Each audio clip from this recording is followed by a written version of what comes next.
beauty part. Don't accept rejection. That's always been my motto.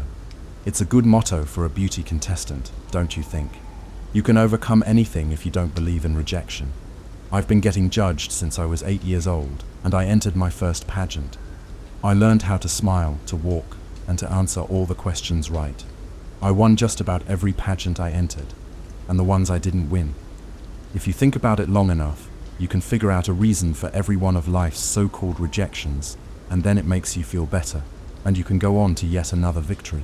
As an example, take my marriage. I married Todd when I was 21 and still in college, paid for with my pageant scholarships. He worshipped me, and he told me I looked like a goddess in my wedding gown. He just adored me, and we were very happy for a year or so. Then, things changed. Todd didn't seem as affectionate, and he found fault with me sometimes. Just little things, like that I never did any work around the house, and that I was too preoccupied with my appearance. It takes work to look like this, I always told him. Well, I thought he'd come around eventually. Men have always loved me, so why wouldn't he? There was another part though. He was seeing someone. I found love letters from her, little gifts she'd given him, the scent of her perfume on his clothing. I didn't handle it well, I admit. I got very angry at Todd. He denied it, but I could see in his eyes that he was lying. Looking back, I acted foolishly. I took an overdose of sleeping pills. I know, it was a silly thing to do. I just wasn't thinking right though. Long story short, I slept for a long time. And then I woke up, and I had the answer. Todd wasn't rejecting me, Sally Withersfield. He was rejecting Sally Withersfield, beauty queen. He was intimidated by my beauty, charm, and poise. The poor boy, he simply didn't see the real me. He didn't know the girl underneath the beauty queen, the girl beneath the skin. Well, I'm not one to lie around when I've figured something out. First thing I wanted to do was go see Todd and tell him, make him see that I was not this intimidating beauty queen. I was just a normal flesh and blood girl. It was night time and nothing looked familiar because I was still in a fog from all the sleeping pills, but I started off to find Todd. I was moving slowly and I walked and walked for what seemed like hours, but finally I found myself on our street and I made my way to our house at the end of a cobblestone drive next to the old church and the cemetery. I decided to surprise Todd, so I let myself in quietly and climbed the stairs. Wouldn't he be surprised when he saw me? I couldn't wait to see the look on his face. I got to the bedroom and decided not to knock, to make the surprise better. When I opened the door and turned on the light, I had the shock of my life. There was my Todd in bed with another woman, and not an attractive one, either. She was nothing compared to me. Short, dumpy, and with wide-set eyes and a mouth that was opened in a scream. Well, of course the two of them were screaming. Who wouldn't be when they're caught in that position? Something in Todd's eyes looked odd though. He was looking at me with horror. I wanted to reassure him that I had it all figured out. I wanted to explain everything, because I knew that as soon as I forgave him, he'd understand and want me back. I wanted to tell him that everything was going to be all right. I walked over to the bed, and they both scrambled to get away from me. I reached out to Todd, but he swatted my hand away. And that's when the strangest thing happened. My hand, with my whole arm attached, fell on the floor. I stood there looking at it for a long time. It was brownish grey, with little white worms in it. Pretty as could be. Then I picked it up with my other hand and reattached it. You have to make the best of things, I always say. Be positive. Don't accept rejection. Todd will see that in time. He's still talking to himself in the corner, but he'll come around eventually. The girl, well, she passed away, I'm afraid. I guess some people have weaker hearts than others. The main thing is, now Todd has seen the real me. And the beauty part is, it's been a real eye-opener for him. Stuck. He couldn't get the thought out of his head. It was stuck there, like a song playing on repeat. This one thought consumed him. It wasn't supposed to be this way. He was engaged to be married and hadn't looked at another woman in so long. His fiancée was out of town. What was her name again? No matter, it was Maya he wanted to think about. He'd gone to the party with some friends. From the moment he walked in the door and saw Maya, the auburn hair, the green eyes, the way she laughed at everything, he felt something change. She told him she liked guys who took chances. You look like somebody who takes chances, she said. He smiled at that because it was so wrong. He was not a risk taker. He was an actuary, and he spent his days calculating risks for an insurance company. In his personal life, he liked sure things. He had his life all planned out, even to how many children he'd have, and where he'd spend his retirement 30 years from now. It was satisfying to plan that way. "I never plan," she said. "Too boring. I want every moment to be different." They talked for hours, and everything around them fell away. He was not aware of anyone else, of other conversations, of the time passing. Before long, they were walking outside, where he kissed her under a willow tree in the moonlight. He knew he'd had too much to drink, but he couldn't resist. Just this once, he thought. Just this once, I'll be crazy, wild, throw caution to the wind. Her kisses were electric, unlike anything he'd ever experienced. He felt himself letting go. "I have a great idea," she said.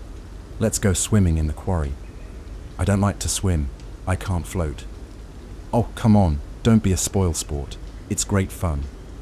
Then they were driving along a deserted road in his sensible car, with the windows down and her hair streaming in the wind, and she was urging him to go faster. "Come on," she said. "Push it. Isn't it fun? We're all alone. Let's have some fun. Go faster." He'd had too much to drink. One minute he was laughing and singing with her at the top of his lungs, feeling full of life, and the next he saw the tree, the big oak tree, at a fork in the road, and he knew he couldn't stop in time. It was all a picture, the most vivid picture he'd ever seen, just so clear. The tree, the car, the moonlight, clear and sharp. He couldn't get it out of his head.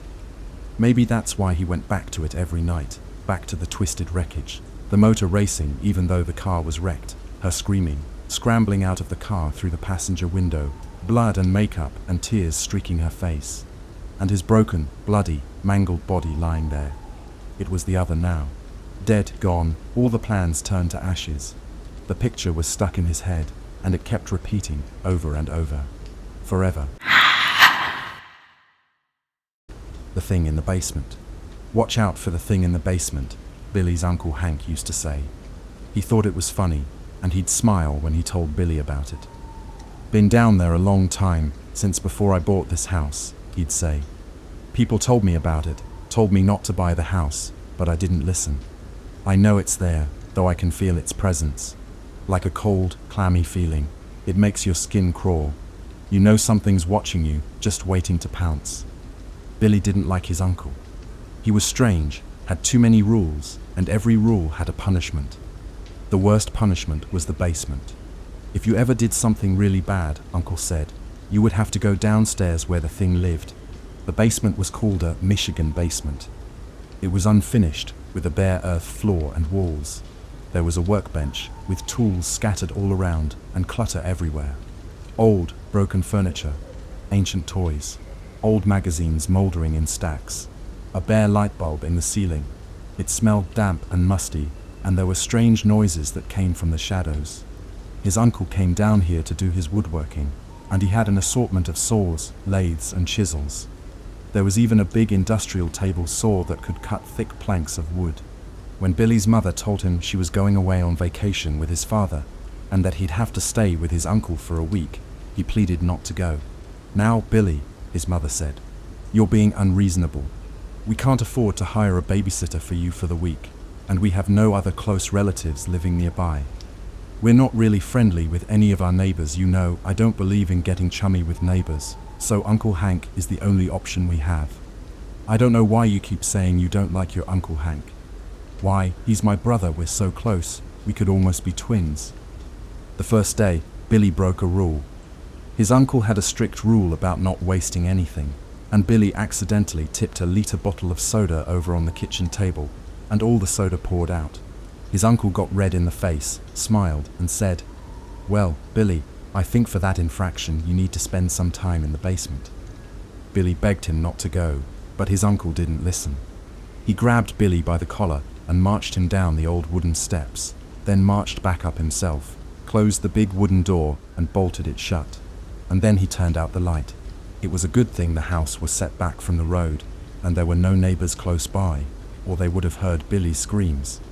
Billy's uncle seemed not to notice the screams, or the pounding on the door, or any of the other noises that came from the basement. The next morning he came down to breakfast whistling a cheery tune.